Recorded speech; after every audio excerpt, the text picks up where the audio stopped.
Authentic 2. We're open for Authentic 2 now. From the Notting Hill Arts Club on Notting Hill Gate. Ladies and gentlemen, to my right, the man in black, or as Dr. Seuss would say, the man in the hat. A man that's always looking for a little redemption. From Glasgow, Scotland, Alan McGee. And here, from Longside in Manchester, the posh part. And I must say this, a man that never deserted Manchester, unlike his ex-bandmates. A man that stayed true to his roots, who I drove down with today in his very nice posh Jaguar. Paul Bonehead Arthurs. And I'm Balowski. Welcome. Enjoy yourself. You got him for free. Here we go.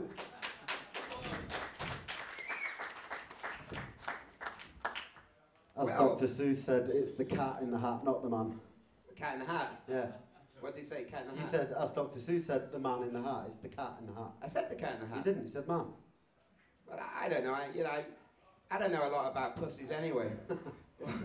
Pussy cat, pussy. I'm coming in late and this. You two have probably already scripted this entire next 20, 40, 50 minutes. Probably not. I don't think I'm going to say a word tonight. I just travelled down 4 hours in the car with Balowski, which I thought was a great idea. He phoned me up, I'm in Manchester, give us a lift home. Yeah. Well, what happened earlier on today, I did my swim, as most people know that I like swimming and everything. And Balowski was in Balowski mode about 11:30.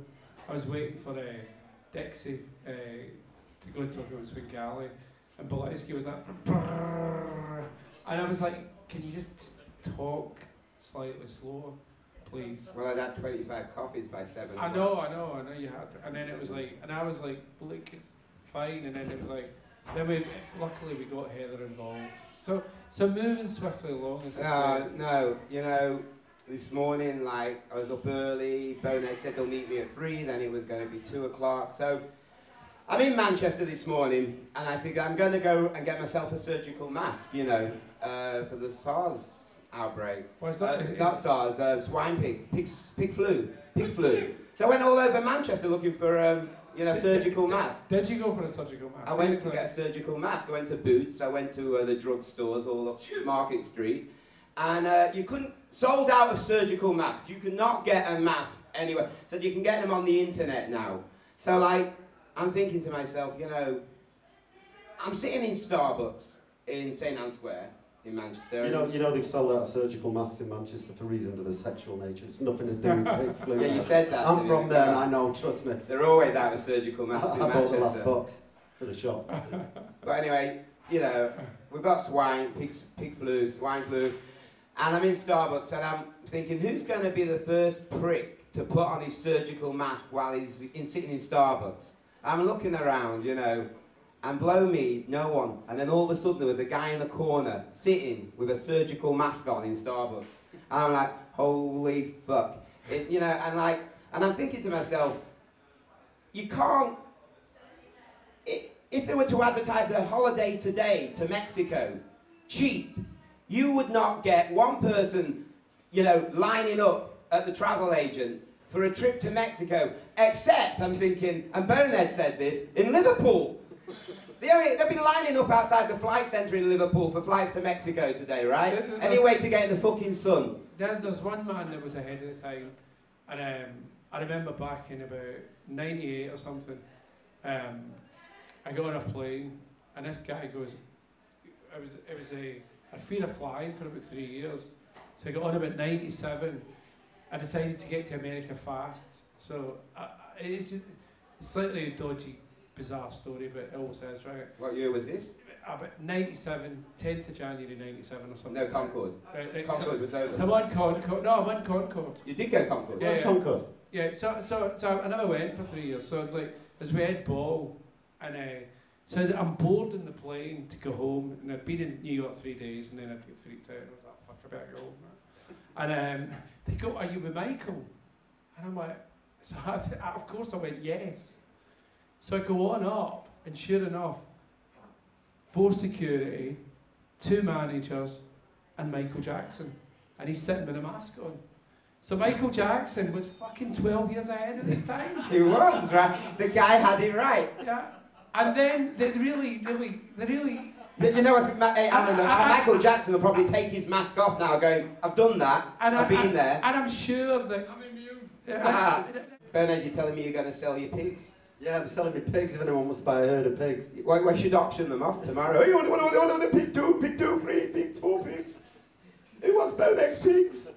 He'll sign the pig. All right, they're pretty Boned safe. offers your pig. The house train. I've not all these pigs all got it. That's what I get told.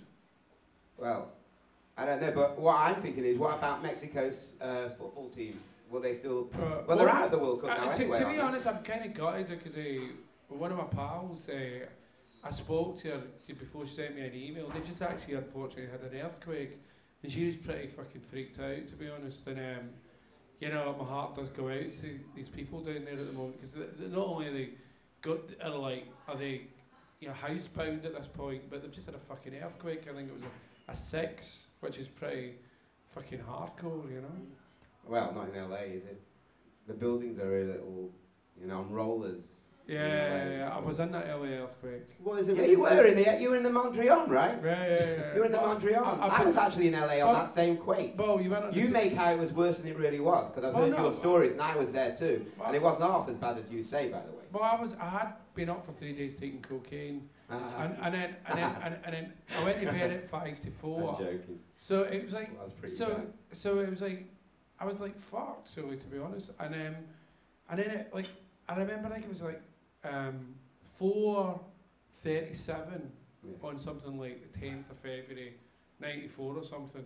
What an earthquake feels like to anybody that's never been in one is like being in a cardboard box with somebody kicking the fucking shit out of the box, right? And except it was a hotel room I was in, and of course, me being me and being out of my mind, I looked out on the Mondrian and all the lights went over LA, which kind of made me realise it must be serious. But being Scottish, I did the thing that most Scots people would do. I went up and locked the door in case anybody robbed me. No looting in McGee's room. Yeah. Because immediately I thought, fuck, they'll rob me. You're like, clear the hotel, and McGee's like lying on top of his wallet. So I went and locked the door. And then 2 days later, I flew out of there. Tim Abbott said that I never recovered, actually. He might have been right. And then I spoke to him about that afterwards, and he just said McGee has never recovered. He's never been the same since. He's probably right. It's like, because I tell you, there's a really strange thing about being in an earthquake. I hope none of you are ever in it, right? But there's not many things that you can actually say are not going to change in your life, as in, like, your wife can leave you, or, people can pass on, or whatever, or, like, Blysky can, like, fucking punch me out, or whatever, right? Keep his mouth shut for 5 minutes in the car. But one thing's for certain, I'm not going to fall through this fucking floor. But see, when you suddenly take away that belief system that I might actually fall through the ground and die, it fucking freaks you out, man. Yeah, I always get worried, like volcanoes. I always have this, like, thing, it's like, the roof of the volcano.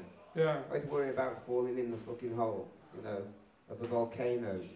And, like, just falling to the centre of the world. About Journey to the Centre of the World, and I get there and I make a movie. But I'll call it Journey to the Centre of the Earth. But no, it always worries me. That and elevator doors closing. If you have any phobias, Bernard? Elevator doors closing. Hate it. Yeah. Really? Yeah. Is it that feeling of the doors closing and the elevator stopping? No, it's not so much modern elevators. The old ones, with the metal sliding double doors. I was in one yesterday. There's always an old man there going, second floor. I was in one yesterday. I had to go 6 floors up. Yeah. It creaks and goes. A recording studio near me. I had to bring some gear back for them, and it's known to stop. And when it stops, you're in there for like 8 hours, and it's horrible, and it's creaky, and it's rattling. And I don't like that.